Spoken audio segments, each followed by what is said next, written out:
Daringbadi police excise official forest department official मिलित भावे से पारापंका एवं दुलुरी गाँ पाखापाखी प्राय 70 एकर गंजेई चाष नष्ट करिसेंती एवं सेही संबंध रे Daringbadi PS case number 224 registration होईछि।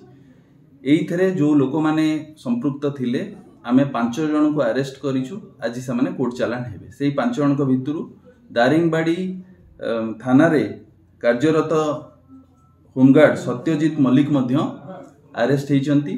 तांको मध्य आज कोर्ट चालान होउछि एवं एई जो आमर अभियान चली कंधमाल जिला पुलिस तरफ जो अभियान चली जीरो टॉलरेंस टुवर्ड्स गांजा जो माने गांजा सहित संपृक्ति अछंती बा जो माने गांजा ट्रांसपोर्ट करूचंती बा गांजा चाष करूचंती से माने एथरु निवृत्त होंतु।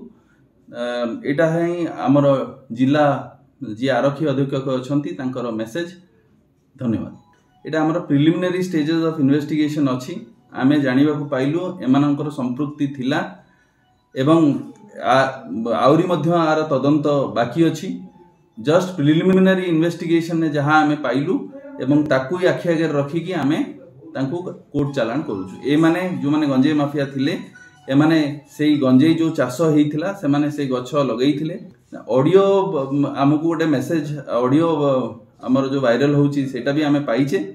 ताकू भी आमे तदंत करूचे जे से ऑडियो जो वायरल हेइथिला किए करिथिला काहाकू करिथिला को लोक माने संपृक्ति अछंती ता ऊपर भी आमे तदंत चलैचे एवं सेही भितरे यदि अन्य केही भी इन्वॉल्वमेंट थिबो ए केस रे सेमानक ऊपर भी दृढ़ कार्यानुष्ठान निया जी। सर जो सहित से मिसिकी एई सब गंजेई जो चाष होउथिला बा ट्रांसपोर्ट होउथिला तांकर सेथरे संपृक्ति थिला।